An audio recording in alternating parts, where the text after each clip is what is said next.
This podcast is recorded on stolen and unceded Aboriginal land. We acknowledge the First Nations and elders of this country, and we join their calls for justice. Serious danger. Uh-oh, Patreon bonus content alert. Wee woo, wee woo. Tom and Emerald here. Thank you so much for being a patron for this show. We love you. Thank you for supporting us. It's Serious Danger, podcast about green politics in Australia. Not an official Greens Party podcast. Not today. But we are going inside the Greens, I hear. Deep inside. We're currently outside the Greens. Yeah, but today, dear listener, we will go in. We are reading Inside the Greens, The Origins and Future of the Party, the People, and the Politics. I have it right here. It's thick as fuck. Oh, that is thick. Thick and juicy. And we're going to start this. We thought this could be like maybe a little recurring series we'll bring along to beautiful Patreon people. It is an extremely long book, and there is a lot to get through, but it is fascinating. Tom's first time reading a book over 200 pages. It's 400. How long's your book, Tom? What I read, mine was about 280, I think. This is 480 in quite small text. Like there's a lot going on. Oh, yes. Okay. It is written by investigative journalist Paddy Manning, who's written a lot about the climate crisis, about fracking, about the Murdochs. He wrote a biography of Malcolm Turnbull. Are you familiar with Paddy Manning's work? No, I guess that's like I kind of know him as the guy that wrote this book. Right. And I don't know much about what the vibe of the book is yet. So I'm intrigued to know what his deal is. You would have heard his voice pop up in the Bob Brown documentary that we talked about on Patreon. Yeah. The Giants, about the trees.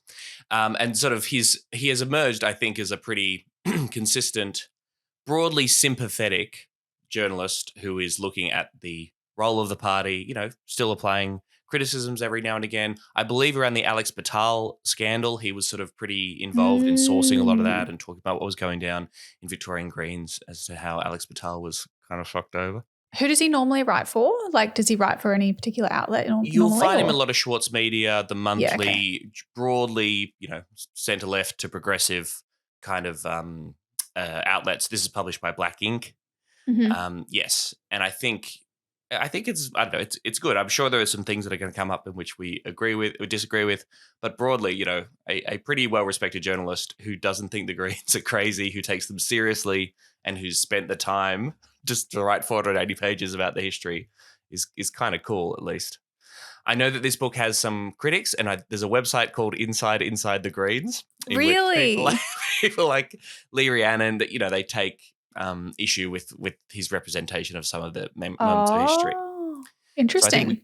So it's even there. I think I remember reading the post, and again, we can get into that in the future. But they're sort of saying generally we think this is good, and there's lots of good stuff about Inside the Greens. But here are the bits where we would disagree. Inside the Greens. I love that. I guess we should do inside. This is inside the Greens. Welcome. And I have the honour and the privilege to talk to former Greens Senator Lee Rhiannon. I've got one last question for you. Something else we've been doing on the Patreon is reading through Inside the Greens by Paddy Manning. I have it here, a copy of this book. We're only up to chapter 1. We've only read the prologue so far at the time of recording, but we're sort of going through chapter by chapter so Emerald and I can learn about the history of the party as told by Paddy Manning. I understand that you and some other Greens figures have some issues with some content in the book, while generally think it's a worthwhile project and there's some good stuff in there that people can learn about where the Greens came from. But I suppose, and which we can touch on those criticisms later on the pod, but I'd be interested in your thoughts on, yes, what should we know about Paddy Manning's summary of the history of the Greens in that book that you might take issue with? Yeah, that's a long that's a long one. Is that a big question? Okay. Yes, it is a big question.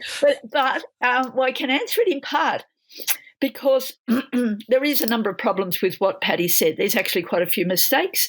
It's a worthwhile project, but, you do learn when you look at such works about how history can get written, and it doesn't mean that it's always accurate. So there is actually what I would recommend to you, and I'm happy to send you the link. There is a major website called Inside the Greens, which actually explores these problems with Paddy's book, which balances it out. And I'll give you one And I'll just pick up on one of the points.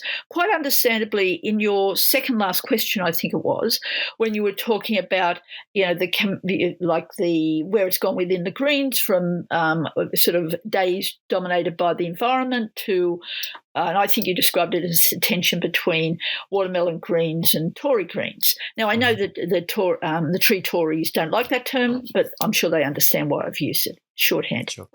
Okay. Now, and then you went on about Tasmania. Now, Tasmania is often presented as where the Greens started. That is not correct. The first Greens party formed in Australia was the Sydney Greens, formed in 1984, registered in 1985. Now, yes, they had in Tasmania the United Tasmanian Party that had some of the values of the Greens, but it was not a Greens party. And sadly, this was presented like it, and that's why one of the reasons we went to the trouble of documenting what the history of the party has been, partly to explore the issues that you were touching on when you made reference to that tension that we had a brief discussion about. So, there is a lot to talk about there. I think, look, Paddy's made a contribution. I think a lot of it's valuable, but I think it did need to be corrected is the best way I could summarise it here. And I think when it comes to the origins of the Greens, I really hope the people, and there's some people who still understandably think that and still push that, it all started in Tasmania. We don't negate at all, and the we in that is myself and a few others, negate the role of progressive people in Tasmania in doing a great job. But at the same time, there was work being done in New South Wales. The Sydney Greens was formed, then other Eastern Suburbs Greens, and there was all these local Greens groups being formed as political parties, and they were registered. And in time, then Bob Brown wanted to get a registration for a party, and those people, I wasn't in the party at that stage, but they shared the registration. This is where the grassroots structure came from because of all these local groups forming. So there's a very interesting history there. All that we're just saying is we respect what came out of Tasmania. Please be accurate about what happened in New South Wales, which was the Sydney Greens' first one, and that was in 1984. New South Wales Greens formed, and then it was not until 1992 that the Australian Greens were formed. So there's an interesting history, and I'll send you the link, and I would love to be part of the discussion. Well, maybe we'll check in with you further down the track once we've got to the end of the book, which will be in about 5 years, I think. It's very fucking thick, yes. Paddy Manning been working on the book for quite a while. I think it took him several years, and then eventually came out in 2019, post the 2019 election. I suppose, when the left was particularly demoralised. And yeah, what a good time for it. Okay. Yeah, we loved it. And, of course, everyone hated Bob Brown because Bob Brown went to Queensland, which is the sole reason why Labor lost the 2019 election, as we all know. Here's a little blurb. Journalist Paddy Manning draws on previously unrevealed archival material and interviews with party friends, foes and key figures, including Bob Brown, Christine Milne, Lee Rhiannon, Anna Bant and Richard Di Natale, to weave a compulsively readable account of where the Greens are heading and what that means for Australia. Is it compulsively readable? I read it. I mean, I'm reading it. I'm enjoying reading it. And there is so much in it to the point where in this part one, we're just talking about the prologue, and I hope that's okay. But honestly, there was just like some really, a lot of occasionally funny bits, but like fascinating history about where this little party that we this little party of ours came from. Sweet party of mine. He's got interviews with 110 current or former Greens, including 47 past or present Green MPs. I didn't even know there were 47. Yeah, geez, that's got to be like you'd be pissed. You'd be wondering why you didn't get an interview if you were a current or former Greens MP and didn't get interviewed for this. Well, I guess there are a lot of current Greens MPs who are not Greens MPs. Well, I mean, then, obviously. Obviously, then. How would you say what's your Greens history like? We've talked a little bit about the history of the party. Oh, not very good. Okay, but where the actual party from, still a few question marks. Well, I mean, probably better since doing this podcast because you often seem to know things. I think like one of our first, maybe our first episode, right? You kind of talked about the history of the Greens a bit and I was like, oh, good to know. Interesting. I just don't know the details. I'm not good at history in general. Well, strap the fuck in, baby. Okay. Because we're going inside the Greens. So yes, we thought we'd kick off. So the book is divided into two big parts. Part one is the life of a party. That's really basically the history of the party right up until like 20, I think until Christine Milne's the leader sort of thing, 2015. Part two is the challenge ahead, which is much more, current debates and more recent toing and froing. So Prologue is forebears, and this was actually really interesting, sort of setting the table kind of vibe, because I think the good thing about the book throughout it is Paddy Manning's quite good at placing the Greens in a global context, in a more society-wide context, as the kind of political forces that were shaping Australia and the world, and how the Greens fit into all that. So I thought that was quite good. But I thought I'd start by reading the first little chunk, because it's sort of like quite an interesting image to kick things off. Is that okay? That's okay. Go ahead, Tom. Listen to my mellifluous voice. Well, people like it. My mum really likes your audiobook. So. Oh, that's nice. So Paddy Manning starts us at a time like a bit earlier than maybe people would expect.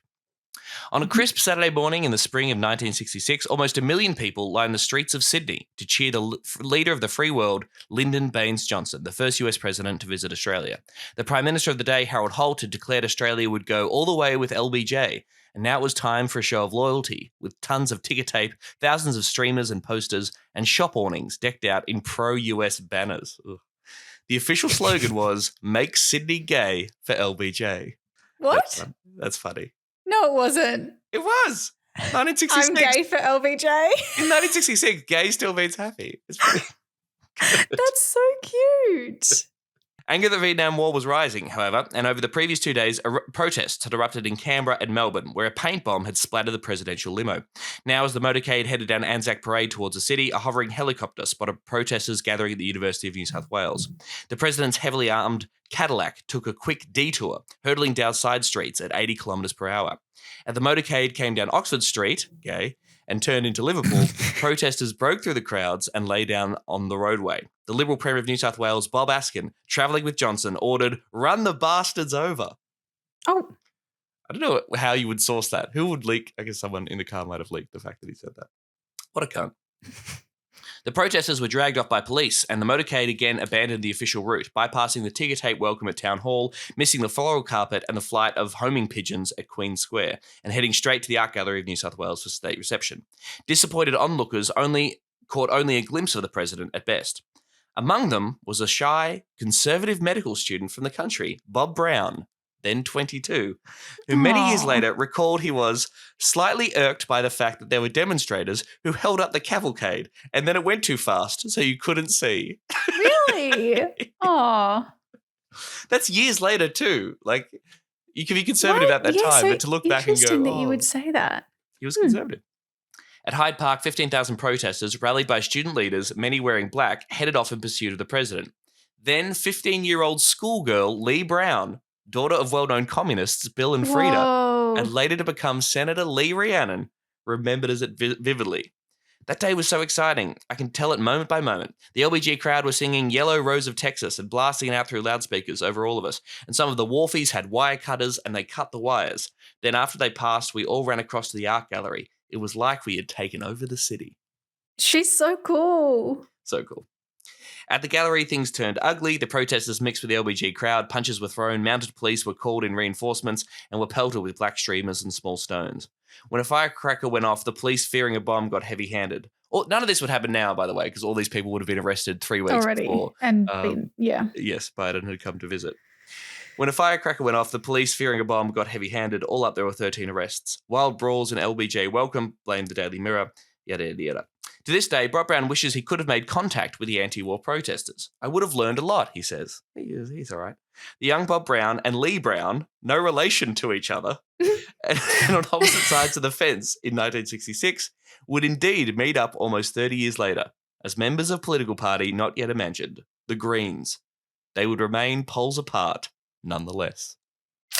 Ooh, I like it already. Pretty good opening, right? Like, yeah. Amazing image, amazing moment in history. Amazing coincidence that those two people were there for very different reasons. Have been so stoked when he realised that. And also a beautiful way to set up a tension that will recur again throughout this book, throughout our discussions that we've talked about so many times on the show. This conflicting interests that form around the Greens political party environmentalists versus class politics, where they get along, where they do not. Pretty good shit. Do go on. I shall. So then basically he's setting up some of the other ancestors of the Greens, the predecessors, the forebears, as the prologue is titled. And there are these little sort of quirks of history that we can move through relatively quickly about the parties that you could say would lead to and be the forebears of the Greens. So there's this liberal reform group that was set up by this guy, Gordon Barton, who was sort of involved in the Bohemian Sydney push. He'd quit the Liberal Party years earlier in disgust at Robert Menzies' attempt to outlaw the Communist Party, which was pretty fucked up, and everyone should have left the Liberal Party at that point.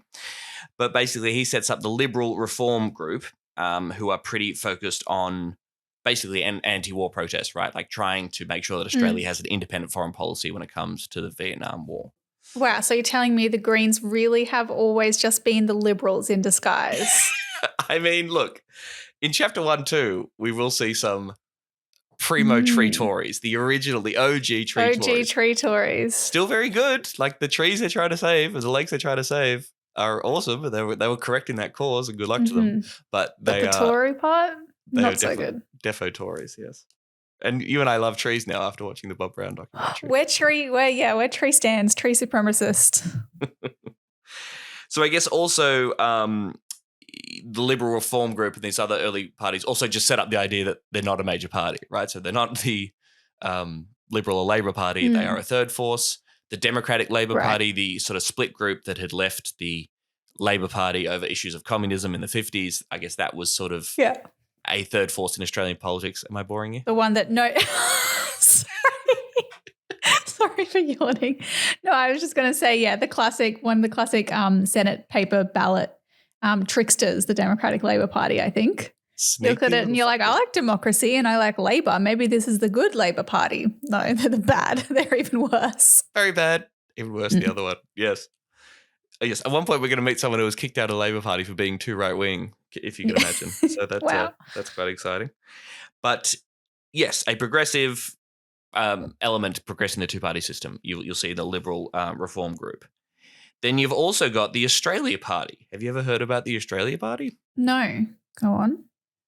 This is a guy, Tasmanian Independent Senator Red Spot Turnbull. There's that name again. The fucking Turnbulls are everywhere in Australian history, political history.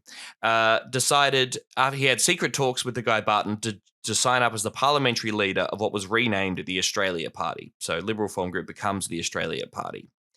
And the Australia Party are basically, yes, independent foreign policy. Let's not hitch our wagon to the US because they're crazy, because they're in Vietnam killing people for no good reason.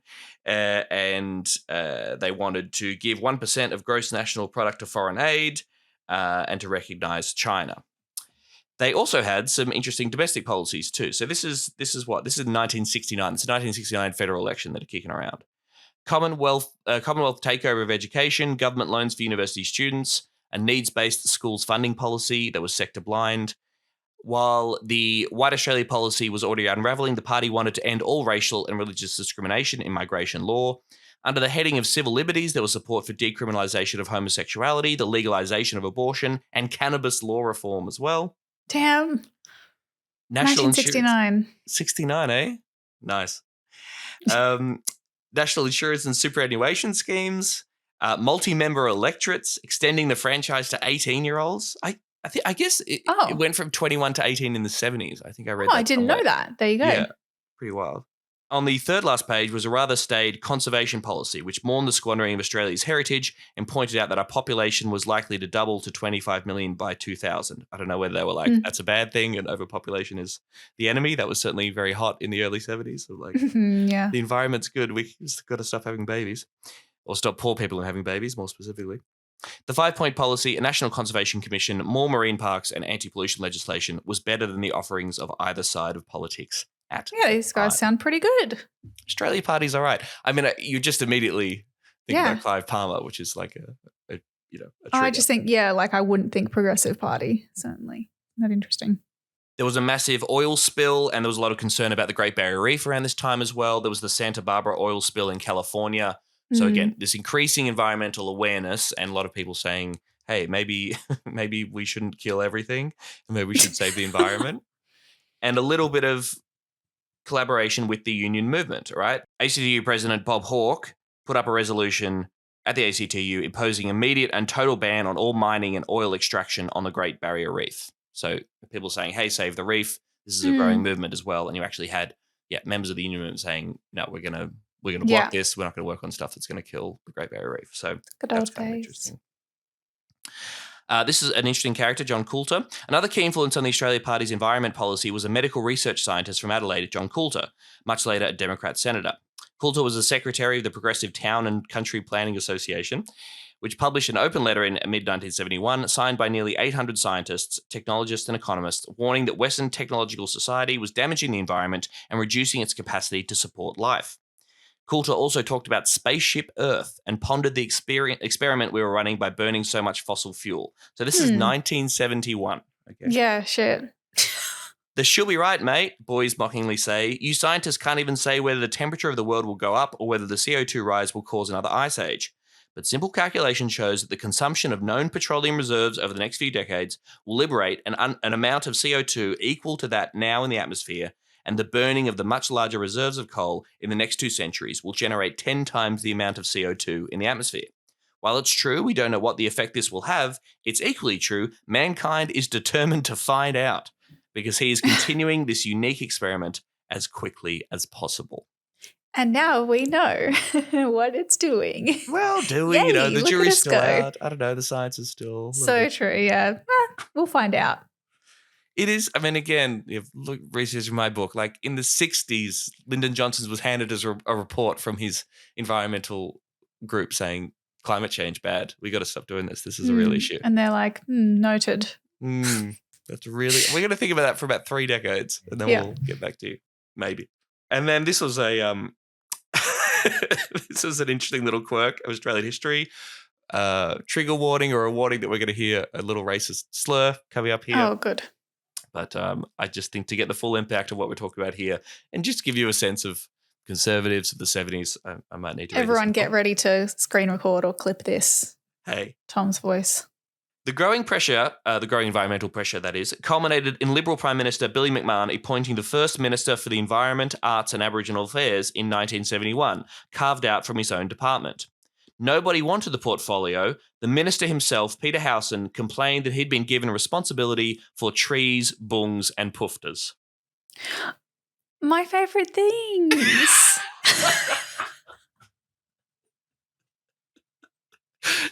Together at last. Again, the three pillars.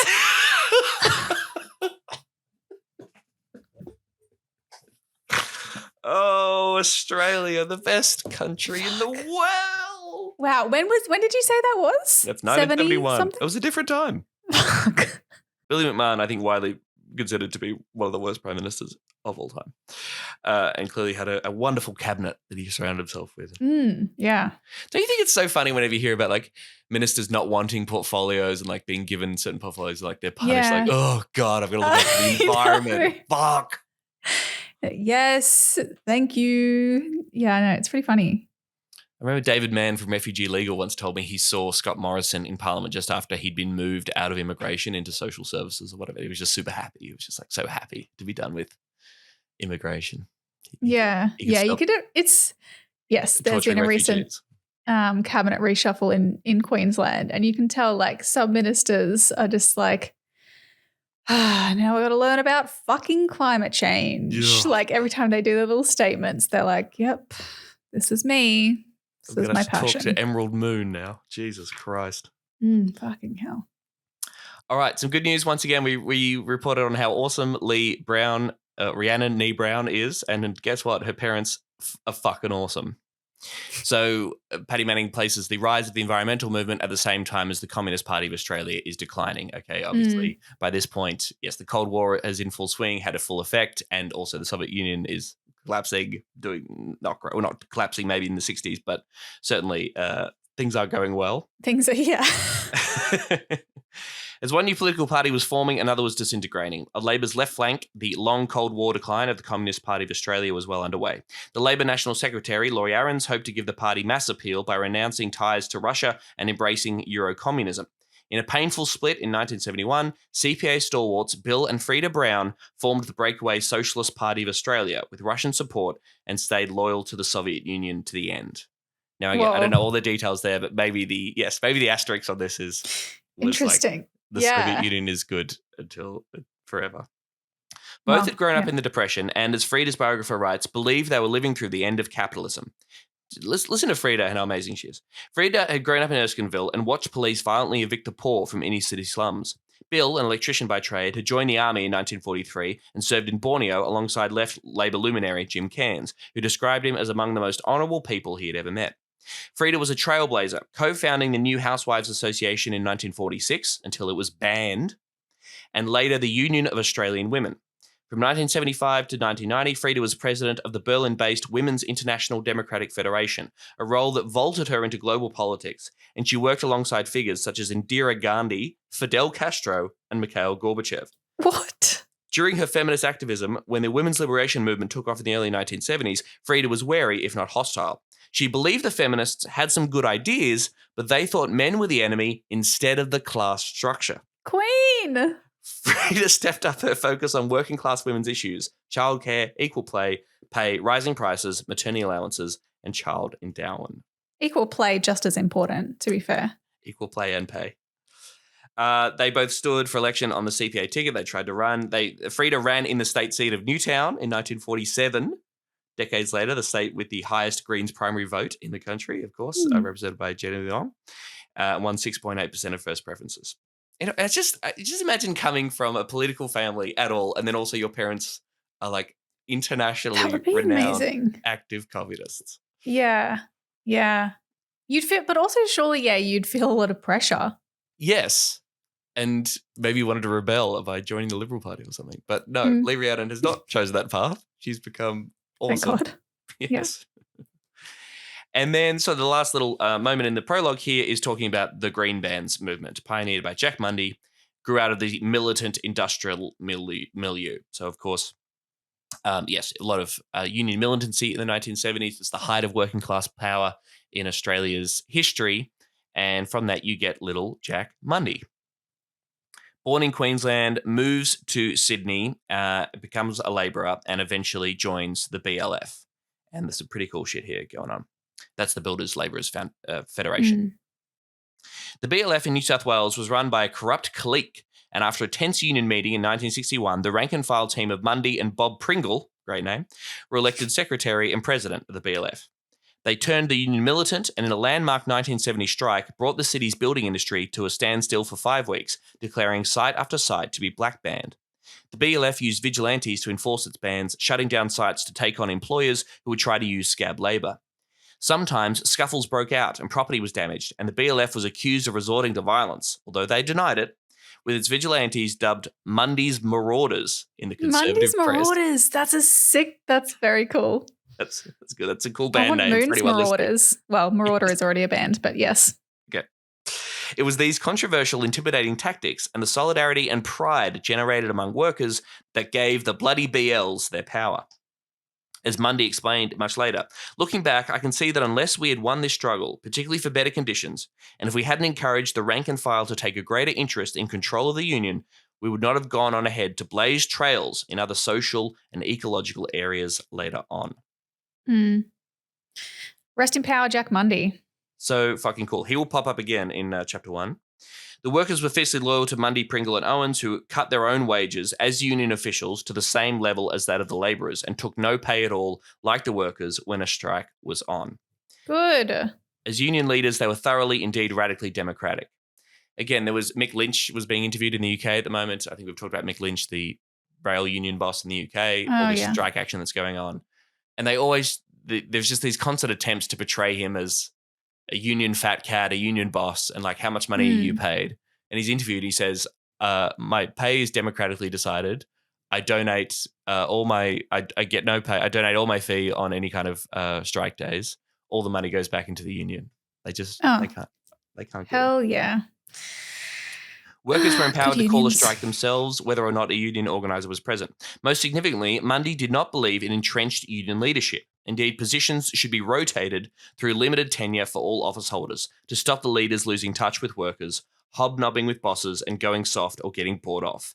Mundy practiced what he preached, going back on the tools and working on site after his term as an elected official. How about that? I want unions to be like this again, please. You want them to be good? Yeah. No, sorry, we can't have that. Okay, so then the initial push for the green bands, and we'll find out just how significant the green bands are in a moment, but there is this battle for Kelly's Bush, a space of greenland in Sydney that was under threat of development. Okay, now the Kelly's Bush is a piece of natural bushland on the Parramatta River. And initially, the concern was around Hunters Hill, like quite a well-to-do area. There's quite a middle-class area that was trying and concerned about Kelly's Bush. Perhaps tree Tories in and of themselves, you might suggest. Okay.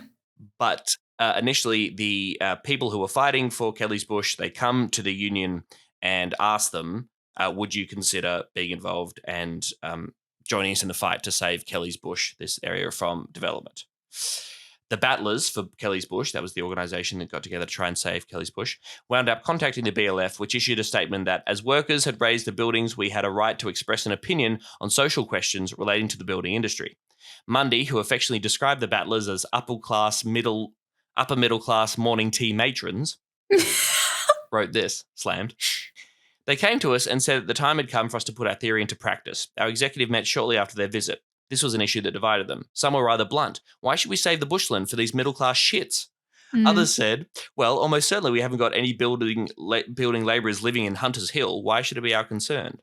Then Mundy says, I summed up the discussion by saying what was the use of winning higher wages and better conditions if we lived in cities devoid of parks and denuded of trees. Yes. Our cities had to be for people, not for corporations to plunder and destroy. Kelly's Bush wasn't just for its neighbours, it should be public land and used by everybody who wanted to use it. Yay. I neglected to mention. Hooray. And everyone lived happily ever after. I should say that, of course, Jack Mundy was a member of the Communist Party as well. He did not like Stalin, but he was very much influenced by, communist ideals and a vision of socialism, as you might have guessed from that little statement. Really? Basically, they said, the BLF said, we will impose a ban on this, on building on Kelly's Bush if you can demonstrate that you got community support. The battlers for Kelly Bush go back. They get clear support from everybody in the local area that they absolutely want this. They want to save Kelly's Bush. And they come back and the BLF says, fair enough, we are imposing a ban. They passed a resolution saying if one blade of grass or one tree is touched in Kelly's Bush, this half-completed building will remain forever half-completed as a monument to Kelly's Bush. So they're working on another property on North Sydney. They said, we won't continue this here. And Kelly's Bush remains a public harbourside reserve to this day. The end. So that is the initial incident which gives rise to the Green Bands movement. And I'll just read this last bit to finish off the prologue. That sort of gives you an idea of how massive its influence was. It was only the beginning. In 1972, Mundy saw the possibility that the union could act in its members' long-term interests as well as their immediate interests. 18 months later, in an interview with The Australian, Mundy had what had been called a stroke of genius, coining the term green bands to describe the BLF's new form of activism. From Kelly's Bush, the BLF went on to impose green bands all over Sydney, saving the fabled Rocks Precinct, Woolloomooloo, Centennial Park, and more besides. At one point in early 1973, the BLF was holding up some 40 projects worth $3 billion. By the mid-1970s, the property market had crashed, the post-war building boom was over, and by the time the next one came around in the 1980s, a raft of planning laws to protect natural and cultural heritage had been established, and there was near universal recognition that what the green bands had saved was worth saving. But, yeah. Go on. Oh, I would be so curious about the level of backlash that they would have received at the time, right? Like there would have just been so many powerful conservative actors in media and politics making them seem completely unreasonable and like thug. Like you imagine them doing anything like that today and the Courier Mail would just be out, it would just be 70% union thugs, halt, progress, selfish, etc., crazy. Yeah. But so much of the anger now, I think, and post the 70s, throughout the 80s and 90s, to me, seems to be a conservative memory of how powerful unions were in the 70s. So I'm sure there were people sounding off at the time, but it's just like, what are you going to do? We're too powerful. The unions are too powerful. Yeah. We have this democratic power. We're going to wield it as workers. And now we still get that like conservative discourse about the power of unions without the actual power of unions. Shit. Very annoying. When the German peace activist Petra Kelly came to Australia in 1977, she met Mundy and, the story goes, went home to found the German Greens, the Grünen, setting off a worldwide political movement inspired by the Green Bands. And her great-grandchild, that's right, kids, was Greta Thunberg. Well, there you go. German, Swedish, all the same, isn't it? Yeah, the same, European. This is the story of how the Greens began and grew in Australia, of who they are now, and of where they are going. Dun, dun, dun. So that's the prologue. And actually, I was maybe going to do chapter 1, but actually I think we've had so much there to discuss about the prologue of Inside the Greens by Paddy Manning that we want to save chapter 1 for the next episode. Chapter 1 is, again, fascinating. We go really deep into the Lake Pedder campaign, the establishment of the United Tasmania Group. This is some of the stuff we touched on with the Bob Brown documentary, but actually going into the detail of that campaign is wild. Some people were murdered, maybe. There were crazy stunts being planned. There's a lot of juicy, amazing stuff about the initial formation of the UTG and how that led to the Greens. And you'll meet characters like Bob Brown and Christine Mill. Wow, this is a great teaser. Have you spoken with Paddy Manning? Does he know? No, and I think that'd be a great chat at some point for sure. I think he's familiar with some of the stuff I've done. He almost certainly knows this podcast exists. I wonder if he listens. I wonder if he's a patron. Paddy. I think we would probably know if he was a patron, surely. Maybe he's but yeah, I wonder if maybe we could pick a chapter and get him on to defend himself and his work. Well, again, we'll go into that inside the Greens thing and the issues therein. But I think, it'd be great to get Paddy on at some point. And again, when there is a Greens-based issue, lots of people go to Paddy Manning now to sort of get an insight on it. When they should be coming to us. Well, obviously. So maybe there's about to be another murder. And thank God we're behind the paywall. I think maybe I saw one or two dodgy comments from him about I don't think he predicted the 2022 success, or at least had some doubts about that, and has maybe suggested that, maybe on the housing debate that the Greens are pushing their luck, for example. So he's certainly slightly more conservative than you or I, but anyway, an interesting voice. That's not hard. Yeah. All right. Thanks, Tom. There's clearly lots of juicy stuff to get to in this. I think it's going to be fun to get into the future chapters. And I'm glad that you have to read the tiny text in the thick book and I just get to listen. So that's fun. And so do you, dear listener. And that's one of the benefits of being a patron, that you don't have to exercise your little eyes, just your little ears. Unless you want to watch us on YouTube, which you can do. You can watch the video on the Patreon. Is there a link to a YouTube that goes on the Patreon? I don't actually know. Michael definitely does the video. We should know this. I think you can watch the video on the Patreon. Yeah, okay. Obviously publish that to YouTube. That would be pointless. Well, you could do like an unlisted link. Anyway, this is good content for the patrons. This is why you pay your money. Thank you so much for doing that. You could follow us on socials and talk to your friends, but also being a patron is more than enough. It means a lot to us and we love you a lot. Thanks, team. Mwah. Serious danger to Australia.